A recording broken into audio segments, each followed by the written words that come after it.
সূরা তাগাবুন, তাগাবুন শব্দটার অর্থ বলা হয়েছে ইতিমধ্যেই, আর নাজিল হওয়ার সময়টাও বলা হয়েছে। তারপরেও আমি যেহেতু এখানে একটু লেখা রাখছি সেটা বলি। হযরত আব্দুল্লাহ ইবনে আব্বাস এবং হযরত আতা ইবনে ইয়াসির, আব্দুল্লাহ ইবনে আব্বাস রাদিয়াল্লাহু তাআলা আনহুমা এবং আতা ইবনে ইয়াসির রাহিমাহুল্লাহ, তারা বলেছেন যে প্রথম থেকে 13 আয়াত পর্যন্ত হচ্ছে মক্কায় অবতীর্ণ এবং 14 থেকে 18 পর্যন্ত মদিনায় অবতীর্ণ হয়েছে। কিন্তু অধিকাংশ মুফাসসিরের মতে সম্পূর্ণ সূরাটাই মদিনায় অবতীর্ণ হয়েছে।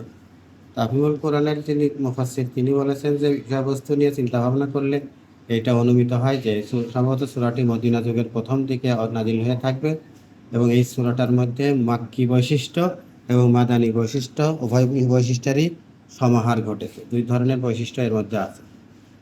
এই সূরার বক্তব্যটা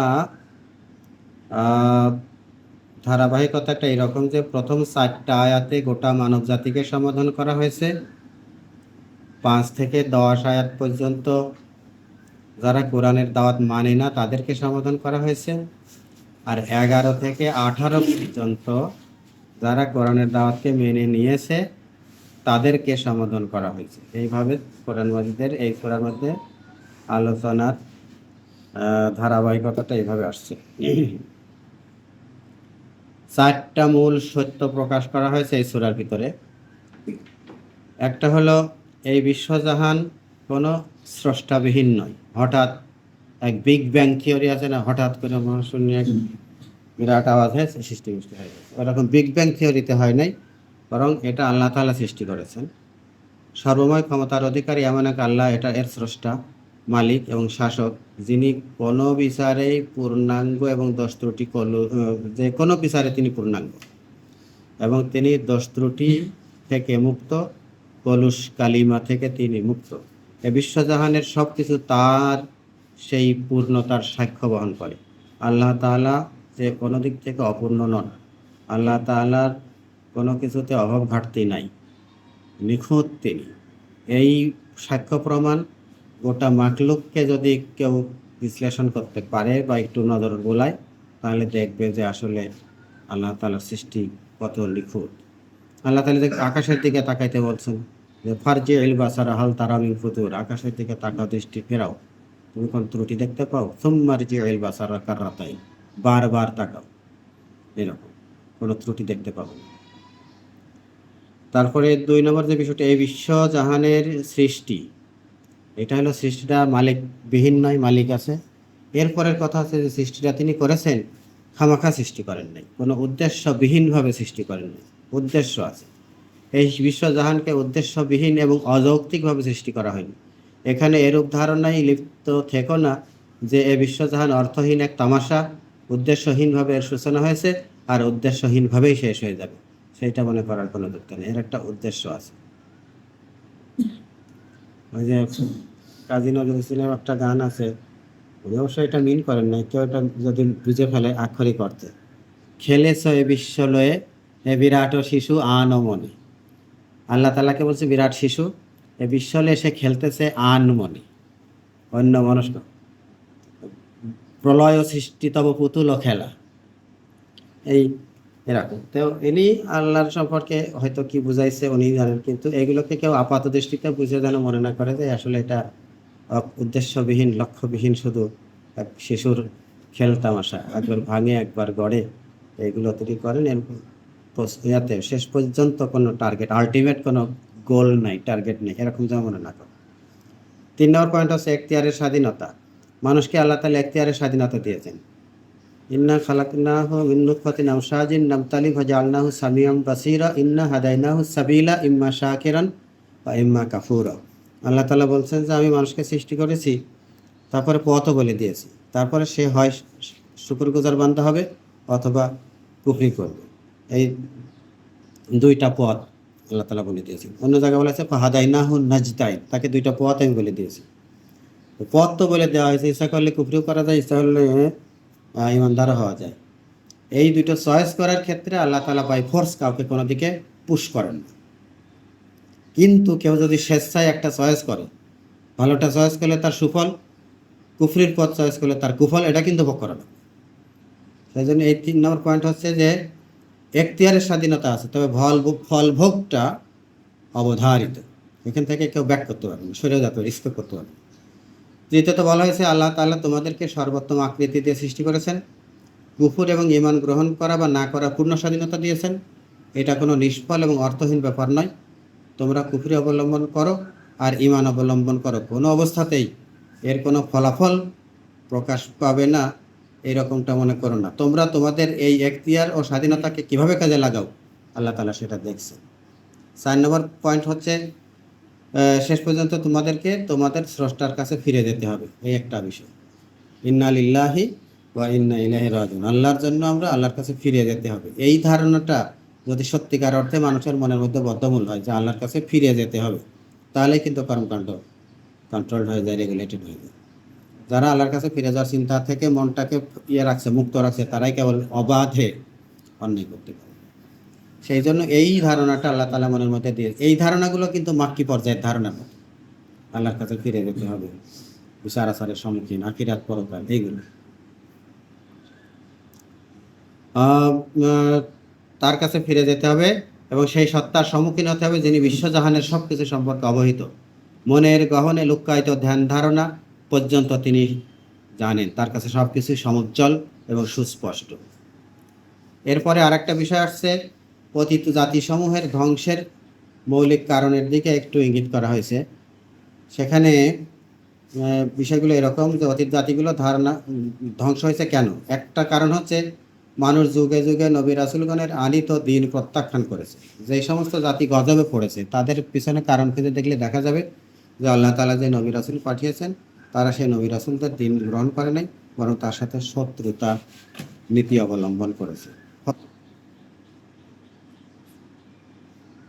আখিরাতের ধ্যান ধারণাকে তারা বিশ্বাস করে, ধারণা করে নিয়ে আসে যে এই দুনিয়ার জীবনে সব কিছু। কোরআন মাজিদে আছে ওই কথা, জায়গায় জায়গায় বলা হয়েছে যে ইন হিয়া ইল্লা হায়াতুনাদ দুনিয়া, এই দুনিয়ার জীবনই জীবন। ইন হিয়া ইল্লা হায়াতুনাদ দুনিয়া নামুতু ওয়া নাহিয়া, এখানেই আমরা মরি, এখানেই আমরা জীবনযাপন করি। ওয়া মা ইহলিকুনা ইল্লা দাহার, আমরা শুধু সময়ের বিবর্তনে মৃত্যুবরণ করি, সময়ই আমাদের ধ্বংস করে, তাছাড়া অন্য কোনো স্রষ্টার পিছনে কাজ করতেছে এরকম কিছু নেই। এরকম বিশ্বাস এদের মধ্যে কাজ করে। এই বিশ্বাসকে তাদের বিশ্বাসটাকে খণ্ডন করা হয়েছে।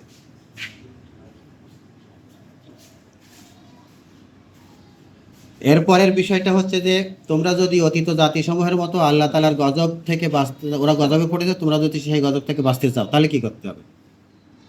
তাহলে ঈমানের পথ অবলম্বন করো। 7 নম্বর হলো মানুষকে কিয়ামতের বিচার দিবস সম্পর্কে সাবধান করা হয়েছে। বলা হয়েছে এমন দিন অবশ্যই আসবে যখন মানুষের কর্মফল, তার হার জিত সবার সামনে স্পষ্ট হয়ে যাবে।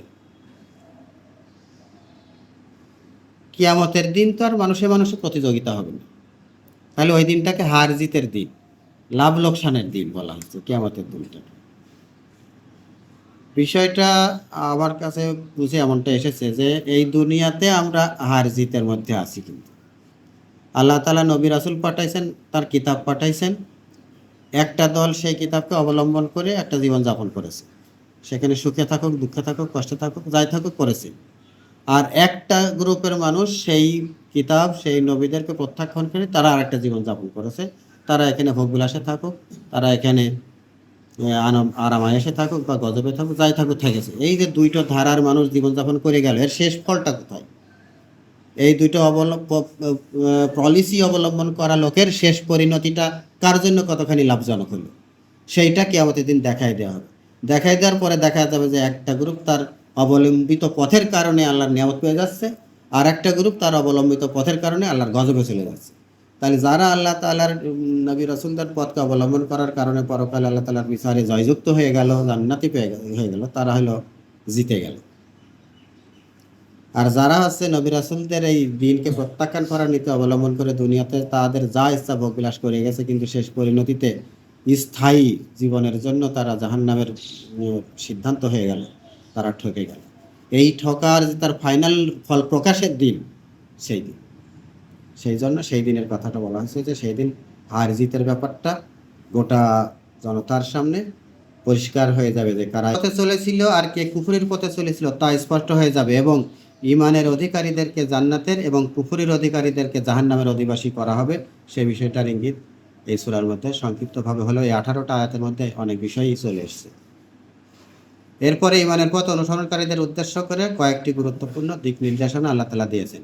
এখন আমরা শেষ পর্যায়ে চলে আসছি, যেখানে হলো 14 থেকে 18 পর্যন্ত আয়াতের মনে হয় এই সেকশনটা, থার্ড সেকশন। এখানে ঈমানদারদেরকে লক্ষ্য করে আল্লাহ তাআলা কথা বলছেন। দুনিয়াতে একটা বিষয় হলো যে দুনিয়াতে যে সমস্ত বিপদ মুসিবত আসে তা আল্লাহর অনুমতি ক্রমেই আসে। আমাদের উপরে যে বিপদ মুসিবত আসুক, সেই বিপদ মুসিবত আল্লাহর অনুমতি ক্রমে আসে। এইরূপ পরিস্থিতিতে যে ব্যক্তি ঈমানের উপর অবিচল থাকে, আল্লাহ তার দিলকে হেদায়েত দান করে।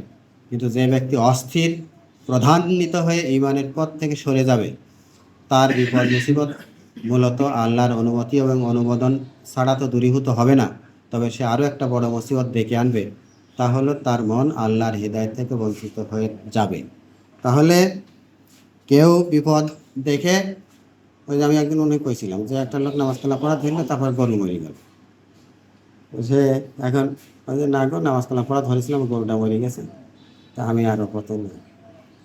তো এই গরু মরুক আর যাই ছল মরুক যাই মরুক, এরপরে যে সে আল্লাহর পথ থেকে বিচ্যুত হয়ে গেল, এরপরে আর কোনো দিন তার বিপদ হবে না, তার বিপদ থেকে উদ্ধার হয়ে যাবে, ব্যাপারটা তো তা না। আল্লাহর পথ পরিত্যাগ করলো, কিন্তু বিপদ আপদের যে ধারাবাহিকতা, দুনিয়ার যে সাধারণ নিয়ম, সেই নিয়মে তার উপরেও আসবে, অন্য লোকের উপরেও আসবে। মাঝখান থেকে সে একটা জিনিস মাইনাস করলো, সেটা হচ্ছে আল্লাহর পথ ছেড়ে সে হচ্ছে এমন পথে আছে যে পথটা হচ্ছে আল্লাহর গজবের পথ। এইরকম বালা মুসিবত দেখে ধৈর্যহারা হতে হবে না। বালা মুসিবত দেখে এটা মনে করতে হবে যে হয়তো আমারই কোনো ভুলের কারণে আল্লাহ তাআলা এটা দিয়েছেন। সেই জন্য সে কোরআন মজিদ যে জায়গায় জায়গায় এরকম কথা বলা হয়েছে যে আমি নবী রাসূল পাঠিয়েছি, মানুষের বিপদ আপদ দিয়ে দিয়েছি, এবং আমি এইটা চেয়েছি যে মানুষ যেন হয়, বিনয়ী হয়, বিপদে পড়ে বিনয়ী হয়। কিন্তু কেউ কেউ বিপদে পড়ে অবাধ্য হয় না। আমি আল্লাহর হুকুম পালন করি, হালাল রুজি খাই, কারো মাথায় লাঠি মারি না, কারোর বাড়া ধানে নাকি পাকা ধানে মই দিই না, কারোর বাড়া ভাতে ছাই দিই না। আমি বিপদ দেয় আল্লাহ তাআলা, বিপদ আর কারো হতে পারে না। এইসব কথাবার্তা কয়েতে একদম অধৈর্য হয়ে এইভাবে কথা বলে তো ইমানই না। এইরকম এইগুলো হচ্ছে পরীক্ষা। বিপদ আপদ দেখে অস্থির হয় কি হয় না, এটা হচ্ছে আল্লাহ তাআলার পক্ষ থেকে পরীক্ষা। 2 নম্বর হচ্ছে শুধু ঈমান গ্রহণ করাই যথেষ্ট নয়।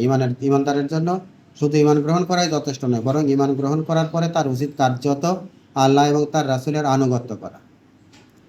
শুধু ঈমান এনেছি মুখে বললাম, কিন্তু হুকুম পালনের দিকে নাই, এইটা হলো ঈমান যথার্থ হলো না। সে যদি আনুগত্য থেকে মুখ ফিরিয়ে নেয়, তবে সে নিজের জন্য নিজের ক্ষতি সে নিজেই ডেকে আনে। কেননা রাসূলুল্লাহ সাল্লাল্লাহু আলাইহি ওয়াসাল্লাম সত্যবিধান পৌঁছিয়ে দিয়ে দায়িত্বমুক্ত হয়ে গেছেন। রাসূলুল্লাহ সাল্লাল্লাহু আলাইহি ওয়াসাল্লামের দায়িত্ব ছিল কি? ওমা আলার রাসূল ইল্লাল বালাগুল মুবিন। রাসূলের দায়িত্ব হচ্ছে সুস্পষ্টভাবে মানুষের কাছে পৌঁছে দেওয়া। ওই লোকটা পৌঁছানোর পরে আল্লাহ তাআলা হয়তো আদেশ করেছেন তুই সালাত আদায় করো, ওই লোকটা মসজিদে গেল না, তার হাত ধরে ঠ্যাং ধরে টানি নিয়ে মসজিদে নিয়ে যাওয়ার দায়িত্ব রাসূলের না। রাসূল শুধু বলবেন যে এটা আল্লাহ ফরজ করেছেন, এটার হিসাব পরকালে প্রথম হবে, এইটার পালন করলে এই পুরস্কার আছে, না পালন করলে এই শাস্তি আছে বলে দিয়ে সে টানি নিয়ে আসার দায়িত্ব রাসূলের না, খবর পৌঁছানোর দায়িত্ব রাসূলের। সুতরাং কেউ যদি আল্লাহর হুকুম পালন না করে, আনুগত্য না করে, তার জন্য রাসূল দায়ী হবেন না। রাসূল শুধু পৌঁছায় দিয়ে তার দায়িত্ব মুক্ত, আমার দায়ী আমিই হব। বিশ্বাসী যদি আমি সত্যিকারেই হই, তাহলে আল্লাহর এবং আল্লাহ রাসূলের আনুগত্য করতে হবে। 3 নম্বর হচ্ছে একটা মুমিন বান্দার ভরসা এবং নির্ভরতা নিজের শক্তি অথবা পৃথিবীর অন্য কোনো শক্তির উপরে না হয়ে কেবলমাত্র আল্লাহ তাআলার উপর হবে। ভরসা শুধু আল্লাহর উপরেই হবে।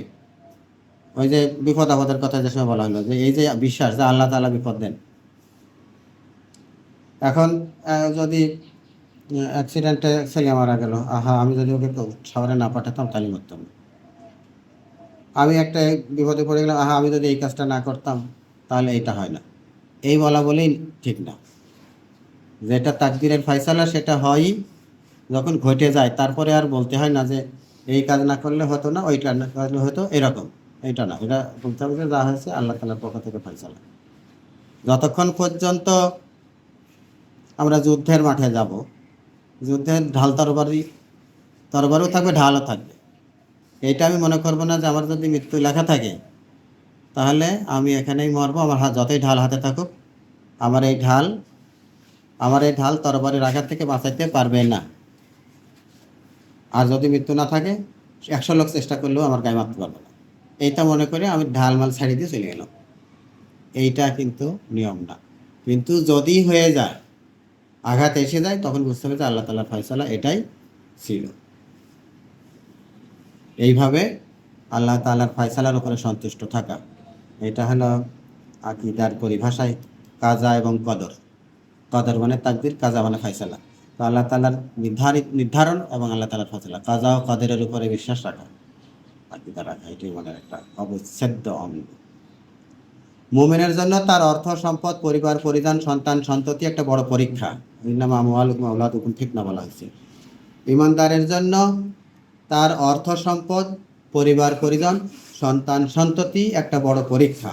কারণ ওইগুলোর ভালোবাসাই মানুষকে ঈমান ও আনুগত্যর পথ থেকে ফিরিয়ে রাখে। সম্পদের মোহে পড়ে অনেক সময় সম্পদ আমার প্রয়োজন আছে, সম্পদ উপার্জনও করতে হবে, কিন্তু যখন কৃষক মাঠে কাজ করতে যে নামাজ বাদ দেয়, যে এই নামাজে যাইতে গেলে আমার যাইতে আসতে প্রায় 40 মিনিট থেকে 1 ঘন্টা যাবে, আমার কাজের ব্যাঘাত, এই কাজ অক্ষুণ্ণ রাখতে যে নামাজ ছাড়, তাহলে সেই লোকটা হলো পরীক্ষায় ফেল করে যাবে। দোকানদারের কাস্টমার আছে, বেচা কিনা আছে, বেচতে পারলেই লাভ, নামাজ পড়তে গেলে 2-4টা কাস্টমার ফিরে গেলেই লস। সেই জন্য কাস্টমারকে অ্যাড্রেস করতে যে নামাজ শেষ, সে এই পরীক্ষার বস্তু ফেল করে গেল। পরীক্ষাটা হচ্ছে আমি এইগুলো নিয়ে কি পদক্ষেপ নিচ্ছি, কি সিদ্ধান্ত নিচ্ছি, এটা পরীক্ষা। আর যদি সম্পদ শুধুই নিয়ামত হতো, পরীক্ষা না হতো, সন্তান সন্ততি শুধুই আল্লাহর নিয়ামত, পরীক্ষা না হতো, তাহলে শুধু ওর পিছনে শ্রম দিলেই আমার জয় ইয়ে ছিল, সফলতা ছিল। কিন্তু সম্পদ, তো এইগুলো যদি পরীক্ষা হয়, তাহলে আমাকে এর মধ্যে দিয়ে আমি কি করি সেটা দেখা হচ্ছে। এর মধ্যে অতি ভালোবাসা আমাকে ফেল করাই দেবে, আবার এর প্রতি অবহেলাও আমাকে ফেল করাই দেবে। এর একটা ব্যালেন্স করা, এটাই হচ্ছে পরীক্ষার বস্তু। সেই জন্য এটাকে শুধু নিয়ামত বলা হয় না, এটাকে বলা হয়েছে পরীক্ষার বস্তু।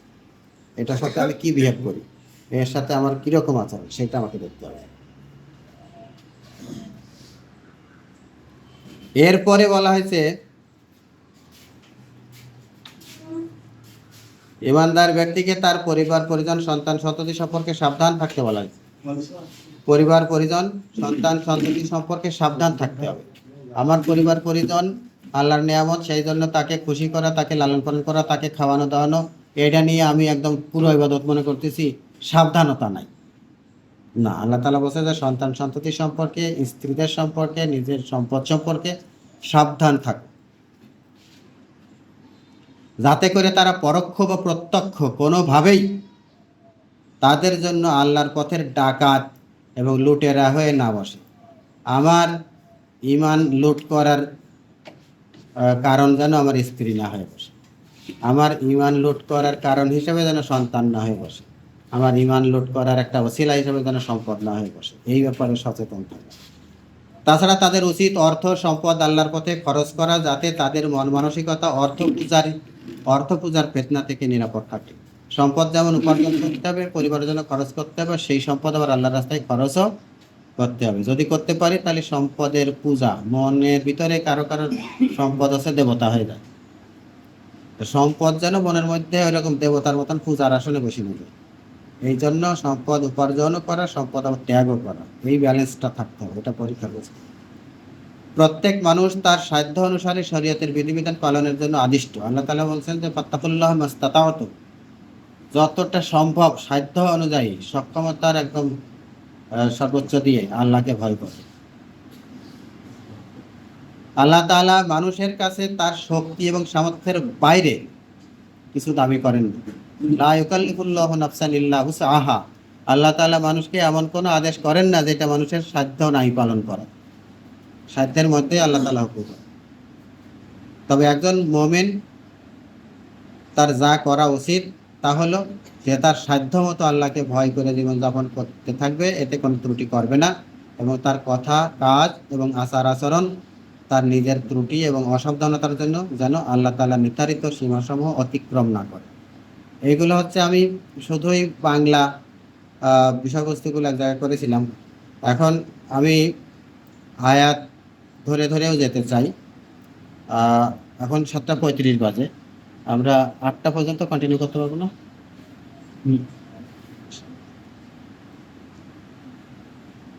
প্রথম আয়াতটা হচ্ছে ইউসাব্বিহু লিল্লাহি মা ফিস সামাওয়াতি ওয়া মা ফিল আরদ লাহুল মুলক ওয়া লাহুল হামদ ওয়া হুয়া আলা কুল্লি শাইইন কাদির।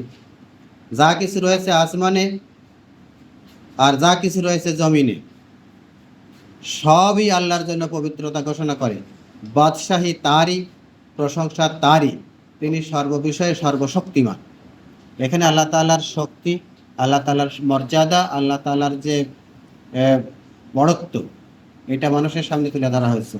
তো এইটা যখন মানুষের সামনে থাকবে, মানুষ যখন বুঝবে যে আমি সর্বশক্তিমান আল্লাহ তাআলার বান্দা, তিনি আসমান জমিনের মালিক, তিনি আমার জীবন মৃত্যুর মালিক, তার জ্ঞানের কোনো পরিসীমা নেই, তার জ্ঞানের মধ্যে কোনো ঘাটতি নেই, তাহলে তার পক্ষ থেকে আসা আদেশ পালন করতে কোনো সংকোচ থাকে না।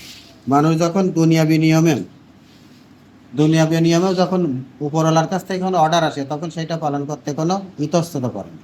হয়তো একজন সহকর্মী আরেকজন সহকর্মীকে যদি কিছু বলে, কলিগকে কিছু বলে, সেটা তার 7-5 যুক্তি বার করতে পারবে। কিন্তু দেখা গেল যে তার অফিসের যদি টপ অথরিটি, যেটা হয়তো প্রিন্সিপাল স্যার এসে আমার কিছু বললো, তখন আর কোনো স্যারের কথার কোনো সমালোচনা বার করবে না, কথার সাথে সাথে সেটা যেই স্যার ইয়ার স্যার। এইরকম আসমান ও জমিনের যিনি স্রষ্টা মালিক, তার কথার কাছে যে আমাদেরকে নিবেদন করতে হবে, নিজেকে সমর্পণ করতে হবে, সেই বড়ত্ব আল্লাহ তাআলা আমাদের সামনে তুলে ধরতে, আল্লাহ তাআলার কুদরত ও বড়ত্বকে তুলে ধরা হয়েছে প্রথম আয়াতে। এরপরে 2 নম্বর আয়াতে মানুষের মধ্যে ঈমানদার আছে এবং কাফেরও আছে, 2 শ্রেণীর মানুষই আছে, সেই কথাটি আল্লাহ তাআলা বলছেন, ওয়াল্লাযী খালাকাকুম ফামিনকুম কাফির ওয়া মিনকুম মুমিন ওয়াল্লাহু বিমা তা'মালুনা বাসীর।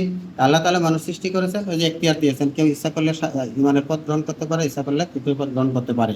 তবে সেই সাথে সাথে শেষের কথাটা আল্লাহ তাআলা জুড়ে দিয়েছেন যে আল্লাহু বিমা তা'মালুনা বাসীর, তোমরা যে আমল করো আল্লাহ তাআলা কিন্তু সেই কাজটা দেখতেছেন।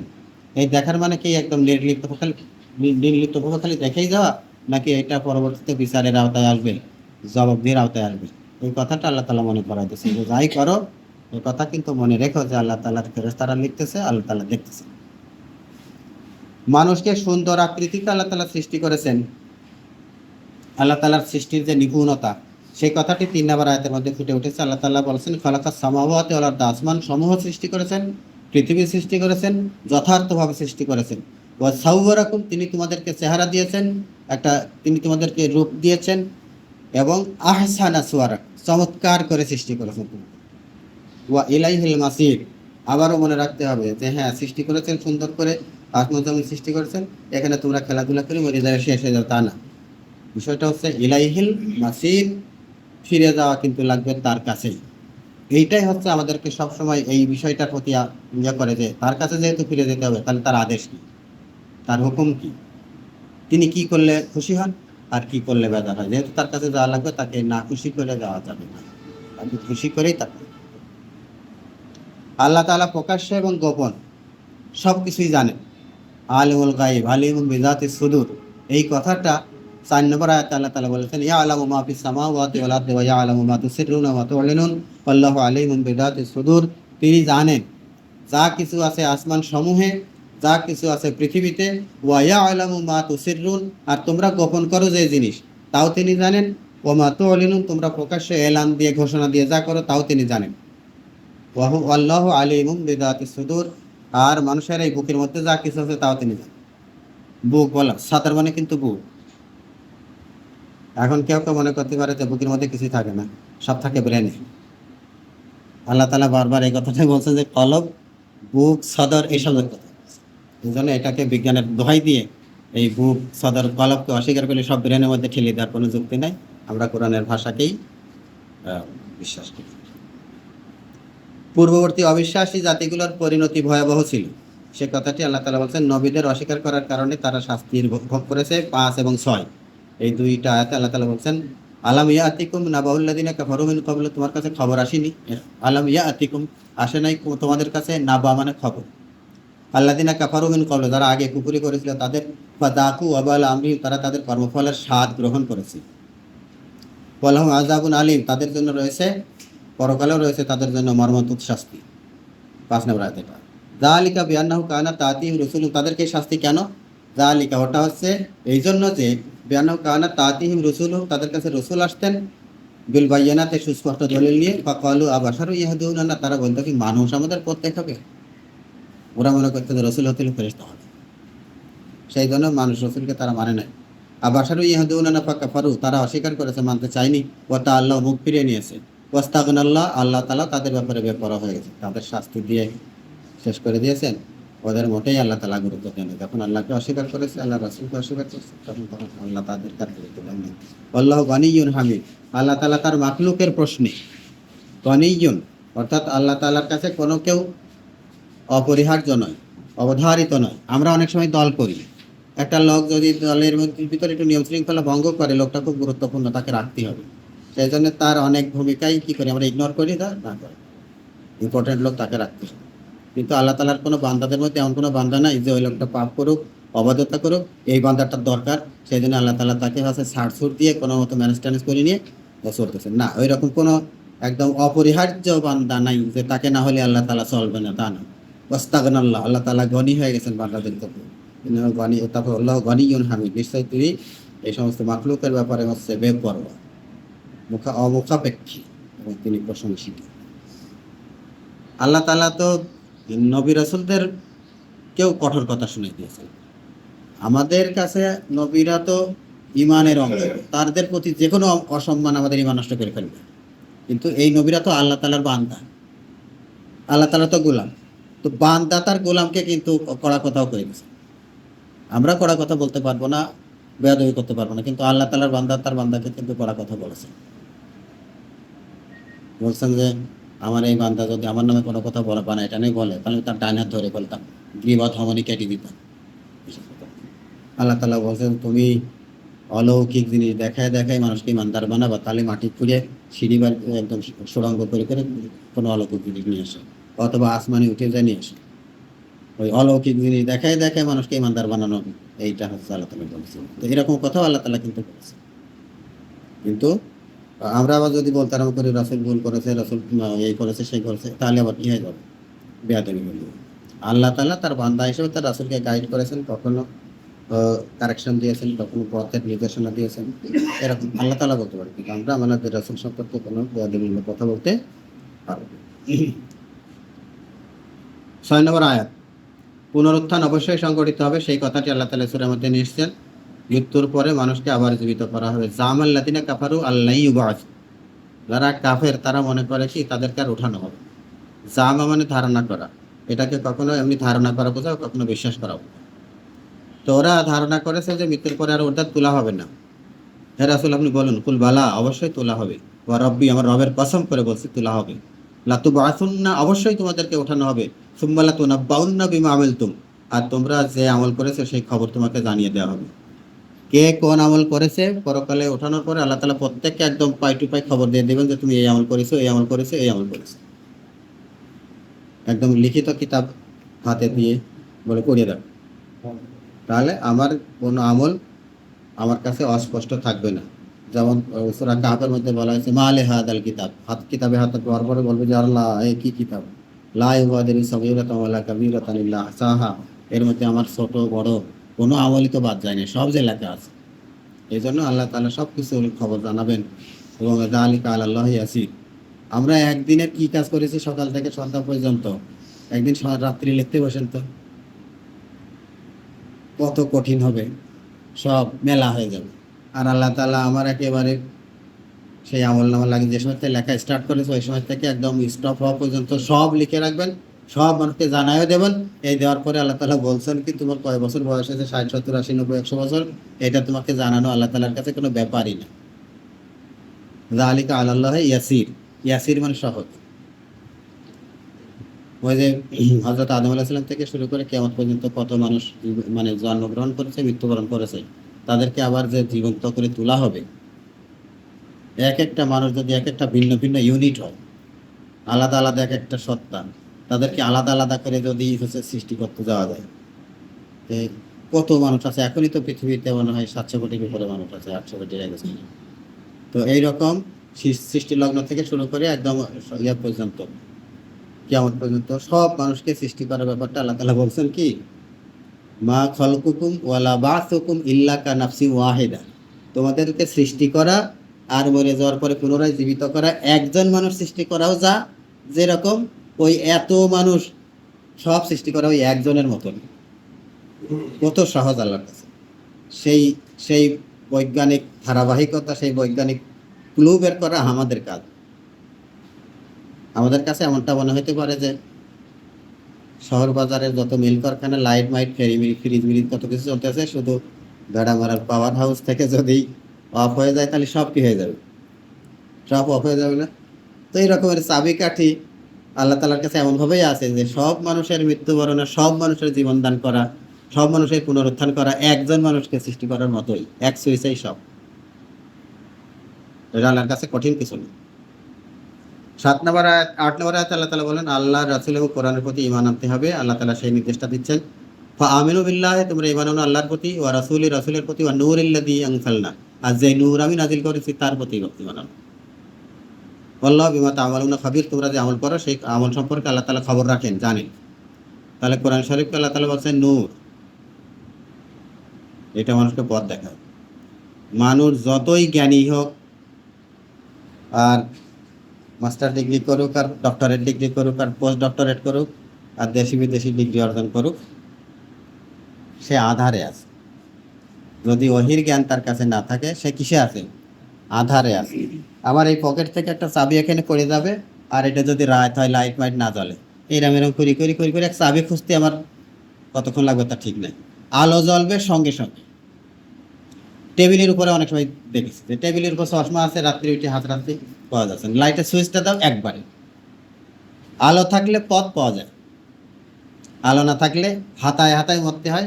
একটা সামান্য একটা জিনিস খুঁজে পেতে অনেকক্ষণ লাগে, গোটা জীবনের পথ নির্দেশনা বার করা তো দূর কি বাদ। তাহলে আল্লাহ তাআলা যেটা নাজিল করেছেন, এটাকে আল্লাহ তাআলা বলছেন নূর নাজিল করেছি, এটা বিশ্বাস করো, তোমার জীবনের পথ দেখায় দেবে। তুমি তো আছো অন্ধকারে। আমরা যে ইংরেজিতে অনেক সময় বলি যে knowledge is light, knowledge is light, জ্ঞানই আলো। তো আল্লাহ তাআলা সে আলো নাজিল করেছেন আমাদের, এটা বাদ দিলে তখন এটা অন্ধকার হয়ে যাবে। দেশে ঝর্ণা ধারা প্রবাহিত, এবং সেই জান্নাতে থাকবে চিরকাল, খালিদিনা ফিহা আবাদা। খালিদিনা বলা হয়েছে, খালিদা মানে চিরকাল, আবার আবাদা মানেও এরকম অনন্তকাল, চিরকাল। যালিকাল ফাউজুল আযীম, সফলতা আর ব্যর্থতার হিসাব আমরা করি পরকালের জীবনে, যে আল্লাহ তাআলার কাছে গুনাহ খাতার থেকে মাগফিরাত পেয়ে গেল আর জান্নাতে যাওয়ার অনুমতি পেয়ে গেল, সেই হলো সবচাইতে বড় সফলতা সেইটা। যালিকাল ফাউজুল আযীম, এটাই হচ্ছে সবচাইতে বড় সফলতা। 10 নম্বর আয়াতে কাফেরদের পরিণতি সম্পর্কে বলা হয়েছে, ওয়াল্লাযিনা কাফারু ওয়া কাযযাবু বিআয়াতিনা উলাইকা আসহাবুন নারি খালিদিনা ফিহা বিসাল মাসির। যারা আল্লাহ তাআলার প্রতি বিশ্বাস আনে নাই, রাসূলের প্রতি বিশ্বাস আনে নাই, আল্লাহর দেওয়া দ্বীনের প্রতি বিশ্বাস রাখে নাই, অস্বীকার করা, অমান্য করার নীতি অবলম্বন করেছে, তারা আল্লাহর নিদর্শন সমূহকে অবিশ্বাস করেছে, তারা জাহান্নামের অধিবাসী হবে, চিরকাল থাকবে। সেটা কত না জঘন্য আবাসস্থল। আল্লাহর অনুমতি ছাড়া কোনো বিপদ আপদ আসে না, সে কথা আমরা আগে বলেছি বাংলায় আলোচনার সময়। এখানে আল্লাহ তাআলা বলছেন মা আসাবা মিন মুসিবাতিন, মুসিবত কি? বিপদ। কোনো বিপদই আসে না ইল্লা বিইذনিল্লাহ, আল্লাহর অনুমতি ছাড়া। ওয়া মান ইউমিন বিল্লাহ ইয়াহদি কলবাহু, কেউ যদি আল্লাহর প্রতি বিশ্বাস স্থাপন করে, আল্লাহ তাআলা তার অন্তরকে হেদায়েত দিয়ে দেন। তাহলে আমার অন্তর যদি হেদায়েত হয়ে যায়, চোখ হেদায়েতের পথে চলবে, হাত হেদায়েতের পথে চলবে, পা হেদায়েতের পথে হাঁটবে। ইয়াহদি কলবাহু, অন্তরকেই একটা কলবকে আল্লাহ তাআলা হেদায়েত দিয়ে দেন। আল্লাহ বিকুল্লি শাইইন আলিম, আল্লাহ তাআলা প্রত্যেকটা জিনিস সম্পর্কে জ্ঞান রাখেন। আল্লাহ রাসূলের আনুগত্য অপরিহার্য। ওয়া আতিউল্লাহ ওয়া আতিউর রাসূলা ফাইন তাওয়াল্লাইতুম ফাইন্নামা আলা রাসূলিনাল বালাগুল মুবিন। আল্লাহ তাআলা বলছেন যে কি করো? আতিউল্লাহ, আনুগত্য করো, হুকুম পালন করো, আদেশ পালন করো আল্লাহ। ওয়ার রাসূল, রাসূল যে আদেশ পালন করেন সেইটাও পালন করো। কেউ এরকম বলবে না যে আমি আল্লাহর আদেশ পালন করবো আর রাসূলেরটা পালন করবো না। কেননা রাসূলুল্লাহ সাল্লাল্লাহু আলাইহি ওয়াসাল্লাম যে হুকুম দেন, সেই হুকুম আসলে তার কাছ থেকে পেয়ে দেন, আর ওটাও আল্লাহর পক্ষ থেকে পেয়েই দেন। মানুষকে যখন আল্লাহ তাআলা কোনো আদেশ করেন, আল্লাহ রসুল কোনো কথা কাজ করতে বলেন, সেটা কিন্তু তিনি নিজের মন গড়া থেকে বলেন না, নিজের থেকে বলেন না, ওইটা আল্লাহর কাছ থেকে জেনেই বলেন। সূরা নাজমের শুরুর দিকে, প্রথম দিকে আছে এরকম, ওয়া ইয়ানতিকু আনিল হাওয়া ইন হুয়া ইল্লা ওয়াহয়ুন ইউহা। তিনি কথা বলেন না নিজের প্রবৃত্তির ইচ্ছা অনুযায়ী, প্রবৃত্তির খায়েশাত অনুযায়ী, বরং আল্লাহ তাআলা ওহী করে তাকে দিয়ে কথা বলেন। সুতরাং মানুষের পথ নির্দেশনা দেওয়ার জন্য, মানুষকে গাইড করার জন্য, মানুষকে ভালো মন্দ বোঝানোর জন্য যখন আল্লাহ রসুল আদেশ করেন, সেটা মানুষ অক্ষরে অক্ষরে পালন করে। ওই যে একবার আল্লাহ রসুল বলছিলেন যে তোমরা আসরে নামাজ পড়বা, কিন্তু খাইবারে না কোন জায়গায় যে, ওই যে বনু কুরাইজা, হ্যাঁ, বনু কুরাইজা এলাকায় যে, বনু কুরাইজা এলাকায় যে আসরে নামাজ পড়বা। এইরকমও সাহাবীরা সিদ্ধান্ত নিয়েছিলেন দলের মধ্যে যে, যেহেতু আল্লাহ রসুল বলছেন, সুতরাং পথের মধ্যে আসরে নামাজ কাদা হয়ে গেলেও কিছু করার, আল্লাহ রসুল আর যারা দেশে আমরা নামাজ পড়তে শুরু করছি, তিনি যখন বলছেন যে কোন বনু কুরাইজা যে পড়ো, তাহলে সেখানে যে পড়তে হবে, এটাই পড়ো। তো যারা পথে পড়ে নিয়েছিলেন নামাজ, তাদেরকেও আল্লাহ রসুল এক্সট্রা প্রশংসা করেন নাই, আর যারা হচ্ছে ওখানে যে পড়ছে তাদেরকেও নিন্দাও করেন নাই। দুইটাই ঠিকই ছিল, দুইটাই ঠিকই ছিল। ওইরকম পরিস্থিতিতে তারা আল্লাহর আনুগত্যের দিকটাকেই চয়েস করেছেন। সেই আনুগত্যের দিকটা নির্ধারণ করতে গিয়ে সিদ্ধান্তের ভিন্নতা এসেছে। তো এই ভিন্নতাটুকু পার্থক্য হয়েছে, এটুকু হলো অ্যাকসেপ্টেবল। আল্লাহ ছাড়া কোনো প্রকৃত উপাস্য নেই। আল্লাহু লা ইলাহা ইল্লাহু ওয়া আলা আল্লাহি ফালিয়াতাওয়াক্কালিল মুমিনুন। আল্লাহ ছাড়া যেহেতু কোনো মাবুদ নাই, আল্লাহ ছাড়া যেহেতু কোনো প্রভু নাই, সুতরাং মানুষ যদি ভরসা করে, কার উপর করবে? আল্লাহর উপরে করবে, আল্লাহ তাআলার উপর তাওয়াক্কুল করবে। স্ত্রী সন্তান কখনো কখনো দিনের পথে বাধা হতে পারে। ইয়া আইয়ুহাল্লাযীনা আমানু ইন্না মিন আজওয়াজিকুম ওয়া আওলাদিকুম আদুওয়াল লাকুম ফাহযারুহুম ওয়া ইন তা'ফু ওয়া তাসফাহু ওয়া তাগফিরু ফাইন্নাল্লাহা গফুরুর রহিম। ইয়া আইয়ুহাল্লাযীনা আমানু, হে ঈমানদারগণ, তোমাদের স্ত্রী, তোমাদের সন্তান, এদের মধ্যে কেউ কেউ এমনও হইতে পারে যে তারা হচ্ছে আদুওয়াল লাকুম, তোমাদের শত্রু। সব স্ত্রী শত্রু না, কখনো কখনো কোনো কোনো বাড়িতে কোনো কোনো লোকের জন্য স্ত্রী শত্রু হয়ে দাঁড়াতে পারে, সন্তান শত্রু হয়ে দাঁড়াতে পারে। ফাহযারুহুম, তাদের ব্যাপারে সতর্ক থাকবে। তাহলে এই যে শত্রু, এই শত্রুগুলো কিন্তু ওই যে মনে করেন যে বদরের যুদ্ধে মুসলমানরা আছে, ওদিকে আবু জাহেলরা আছে, আবু জাহেলরা মুসলমানদের শত্রু, ওই রকম শত্রু না। এই শত্রুতা হচ্ছে পরিবারের ভিতর থেকে এমন কিছু প্রতিবন্ধক আসে, যেটা আল্লাহ তাআলার হুকুম পালনে, আল্লাহ তাআলার দ্বীনের প্রতি এগিয়ে যাওয়ার ক্ষেত্রে পায়ের বেড়ির মতো কাজ করে। এইরকম শত্রু, প্রতিবন্ধকতা। তারা জীবনঘাতী শত্রু সেরকম না। এই আয়াতের একটা শানে নজুল সম্পর্কে একটু ধারণা দেওয়া হয়েছে এরকম, যে তাফসীর কারকগণ উল্লেখ করেছেন যে কিছু সাহাবী ইসলাম গ্রহণের পরে মক্কা থেকে হিজরত করতে চাইলে স্ত্রী সন্তান কান্নাকাটি করে তাদেরকে আটকে রাখে। মক্কায় ইসলাম গ্রহণ করেছে, রাসূলুল্লাহ সাল্লাল্লাহু আলাইহি ওয়াসাল্লাম তখন মদিনায় অবস্থান করতেছে, ওনারা হিজরত করে মদিনায় যাবেন, কিন্তু পরিবারের লোকজন কান্নাকাটি করে যাইতে দিচ্ছেন। পরে যখন তারা শেষ পর্যন্ত মদিনায় যেতে পেরেছিলেন, তখন যে দেখেন যে মদিনায় যারা আগে থেকে রাসূলুল্লাহ সাল্লাল্লাহু আলাইহি ওয়াসাল্লাম সাথে আছেন, তারা দিনের ব্যাপারে অনেক জানে, অনেক কিছু করতেছে, অনেক আমল তারা করে, অনেক জ্ঞান রাখে, অনেক কিছু বোঝে, কিন্তু মদিনায় না যাওয়ার কারণে মক্কায় থেকে তারা অন্তত এলমি লাইনে অনেক পিছায় পড়েছে। তখন তাদের ক্ষোভ হইল মনের ভিতরে যে এই আমার সন্তানাদি আর আমার স্ত্রীরা আমাদের যতদিন ঠেকায় রাখেছে, ততদিনই লস। যত আগে আসতে পারতাম ততই লাভবান হতাম। তো আমার এই লসের কারণ হচ্ছে এই স্ত্রী সন্তান সুন্দর। তো এই সন্তান সন্ততির কারণে আমার লস হয়ে গেল। তো এই যে লস হইলো, তাহলে এই স্ত্রী সন্তানদের সাথে কি রকম বিহেভ করতে হবে?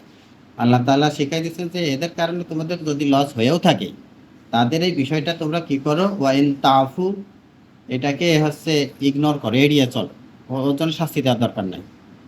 তাফুর আলোচনাটা দেখলাম এরকম যে কেউ একটা ভুল করেছে, সেটা প্রকাশও করলাম না, এবং একদম আমার মনের থেকে একদম মুছিয়ে দিল, যেন ও কোনো দোষই করেনি, একদম মনের থেকে মুছিয়ে দিল। আর তাগফিরু, ক্ষমা করে দেওয়া, সেটা হলো মনের মধ্যে আছে, কিন্তু তার জন্য তাকে শাস্তি দেব না, মাফ করে দিয়েছি, কিন্তু মনের মধ্যে আছে। আক্ষরিক বিশ্লেষণ করলে এরকম হয় যে তাকফিরু হচ্ছে আমার মনের মধ্যে আছে যে তুমি আমার জন্য একটা অন্যায় করছিলে, ওইটা আমার মনের মধ্যে আছে, থেকে রাখলাম, কিন্তু তোমার জন্য আমি কোনো পাল্টা অ্যাকশন নেবো না, তোমাকে মাফ করে দিই। তাকফিরু। আর তাফু হচ্ছে এমন যে ও মনের মধ্যেই না, একদম ডিলিট, ফরম্যাট করে দেওয়া আছে। তো এরকম তারা স্ত্রীরা তোমাদের শেষ পর্যন্ত পরিবারের সন্তান সদস্য যেহেতু, সেই জন্য তাদের প্রতি ইগনোর করো, ওই ভুল ত্রুটিকে উপেক্ষা করো, সাজা শাস্তি দেওয়ার দরকার নাই, কঠোর অ্যাকশনে যাওয়ার দরকার নাই। ফাইনাল্লাহ গফুরুর রহিম, আল্লাহ তাআলাও ক্ষমাশীল। তোমরা হচ্ছে যদি পিছিয়ে যেও থাকো, এই কারণে আল্লাহ তাআলা তোমাদেরকে ধরপাকড় করবেন না। পরিবারের লোকজনের সাথে এরকম পজিটিভ আচরণ করলে আস্তে আস্তে পরিবারের লোকজনের সবাই কি হয়ে যায়, আশা করা যায় যে তারাও হেদায়েত প্রাপ্ত হবে। সন্তান সন্ততি মানুষের জন্য পরীক্ষা। আল্লাহ তাআলা বলছেন ইন্নামা আমওয়ালুকুম ওয়া আওলাদুকুম ফিতনাতুন ওয়াল্লাহু ইনদাহু আজরুন আযীম। সন্তান সন্ততি এবং সম্পদ তোমাদের জন্য পরীক্ষা, আসল প্রতিদান বড় পুরস্কার তো আল্লাহর কাছে আছে। সেই জন্য আল্লাহ তাআলার পুরস্কারের দিকে লক্ষ্য রেখে সন্তান পালন করা, স্ত্রীদের পরিবারের ভরণ পোষণ ইত্যাদি করা, সেগুলো আল্লাহ তাআলার কাছে পরকালীন পুরস্কারের কথা মাথায় রেখেই করতে হবে। ফাত্তাকুল্লাহ মাস্তাতা'তুম ওয়াসমাউ ওয়া আতিউ ওয়া আনফিকু খায়রুল লিআনফুসিকুম ওয়া ইউকা শুহা নাফসি ফাউলাইকা হুমুল মুফলিহুন। তাই যথাসাধ্য আল্লাহকে ভয় করে চলো। ফাত্তাকুল্লাহ মাস্তাতা'তুম। ওই যে একটা সূরা আর আয়াত আছে এরকম সূরা ইমরানের মধ্যে, ইয়া আইয়ুহাল্লাযীনা আমানুত্তাকুল্লাহা হাক্কা তুকাতিহি, যেভাবে ভয় করা উচিত সেইভাবে করো। আর এই জায়গায় বলা হয়েছে যে তোমরা যতটা সাধ্যে কুলায় ততটা করো। অর্থাৎ আল্লাহ তাআলার যে মর্যাদা, আল্লাহ তাআলার যে হক, আমরা সেই হক আদায় করে তাকে ভয় করতে তো পারবো না, আমাদের কুলাবেই না, আমাদের অতটা। এই জন্য আমাদের সাধ্যের সর্বোচ্চ দিয়ে তাকে ভয় করা, তার হুকুম পালন করা। ওয়াসমাউ, শোনো। শোনো মানে কি, আল্লাহ তাআলার আদেশ একদম শুনবা, মন দিয়ে বোঝার চেষ্টা করবা। ও আতিউ, সেটা মেনে নিবা। ও আনফিকু, এবং তোমাদের সম্পদ করবো, খরচ করবো আল্লাহর রাস্তায়, সেটাই হচ্ছে খায়রাল লিআনফুসিকুম, তোমাদের জন্য ভালো। ওয়া মা ইউকা শুহা নাফসিহি, আর এই মনের কৃপণতা থেকে কেউ যদি বেঁচে যায়, ফাউলাইকা হুমুল মুফলিহুন, ওরা হচ্ছে সফল। মনের কৃপণতা যদি থাকে, সম্পদ একদম আটকায় রাখে, এক পয়সা খরচ করবো না, তাহলে তারা ব্যর্থ। সম্পদ খরচ করতে হবে, কৃপণতা থেকে বাঁচবে, তারা সফল। 17 নম্বর আয়াতে আল্লাহ তাআলা বলছেন ইন তুকরিদুল্লাহ কারদান হাসানা ইউদাইফু লাকুম ওয়া ইয়াগফির লাকুম ওয়াল্লাহু শাকুরুন হালিম। তোমরা যদি আল্লাহ তাআলাকে কর্জে হাসানা দাও, তাহলে তিনি তোমাদেরকে তা কয়েক গুণ বাড়িয়ে ফেরত দেবেন। আল্লাহ তাআলা আমার সম্পদ নিয়ে রাখবেন না, বরং আল্লাহ তাআলা সেটাকে প্রতিদান বহুগুণে বাড়িয়ে আমাকে ফেরত দেবেন। কারণ হচ্ছে আল্লাহু শাকুরুন হালিম, নিশ্চয় আল্লাহ তাআলা হচ্ছে মূল্যায়নকারী। আমরা হচ্ছে যদি কোনো সম্পদ, কোনো টাকা পয়সা আল্লাহর রাস্তায় খরচ করি, সেটার মূল্যায়ন করেন তিনি। এমন না যে ও তো খরচ করবি, আমার বান্দা করবে না। বরং আল্লাহ তাআলা আমার এই সম্পদ যে খরচ করেছি, তার কতটা পুরস্কার হওয়া দরকার, তা যেটা ডিউ সেটা তো দেবেনই, আরো বহু গুণে বাড়িয়ে আল্লাহ তাআলা সেটা দেবেন। আল্লাহ তাআলাকে বলা হয়েছে আমি তো শাকুর, থ্যাঙ্কফুল, কৃতজ্ঞ। আল্লাহ তাআলাকে কৃতজ্ঞ। আসলে এখানে বলা হয়েছে আল্লাহ তাআলা আমার যে কোনো নেক আমলকে, যে কোনো দান ও ত্যাগ তিতিক্ষাকে অ্যাপ্রিসিয়েট করেন, আল্লাহ তাআলা মূল্যায়ন করেন, স্বীকার করেন। অতীব সহনশীল হানি। শেষ নম্বর আয়াত, আলিমুল গায়বি ওয়াশ শাহাদাতিল আজিজুল হাকিম। তিনি হচ্ছে আলিমুল গায়ব, যেটা আমাদের সামনে আছে সেটাও তিনি জানেন, যেটা আমাদের সামনে নাই সেটাও তিনি জানেন। কেননা তার কাছে সবকিছুই কি, সবকিছুই সামনে। কেউ কেউ এরকম বলে যে আল্লাহ তাআলার কাছে গায়েব বলে কিছু নেই। গায়েব আমাদের কাছে আছে, আল্লাহর কাছে গায়েব বলে কিছু নেই। লা ইয়াখফা আলাইহি শাইউন ফিল আরদি ওয়ালা ফিস সামা। আসমান এবং জমিনে তার কাছে কোনো কিছু খফি নাই। খফি মানে ছোট। তিনি পরাক্রমশালী, তিনি হিকমতুল্লাহ, মহাজ্ঞানী। সুতরাং প্রথমেও আল্লাহ তাআলার কুদরত সম্পর্কে বলা হয়েছিল, শেষেও আল্লাহ তাআলার সম্পর্কে বলা হয়েছে তিনি পরাক্রমশালী এবং তিনি মহাজ্ঞানী। সুতরাং তিনি মহাজ্ঞানী, তার হুকুমের কাছেই নতি স্বীকার করতে হবে। আসমান জমিন সকল মাখলুক যেহেতু তার তসবিহ মহিমা পেশ করে, তার মধ্যে একটা মানুষ গোটা ধারাবাহিকতার মধ্যে থেকে ভিন্ন লাইনে এন্টি পথে চললে সেটা আল্লাহ তাআলার রহমত থেকে বঞ্চিত হয়ে যাবে। সব মাখলুক আল্লাহর ইবাদত করে, আমাদেরকেও আল্লাহ তাআলার কাছে আনুগত্যের পথেই চলতে হবে, তাতেই কল্যাণ। আল্লাহ তাআলা আমাদেরকে তার কল্যাণের পথে, আনুগত্যের পথে চলার তৌফিক দান করেন। আমিন। ওয়া আখিরু দাওয়ানা আলহামদুলিল্লাহি রাব্বিল আলামিন। সমাপ্ত হলো আমার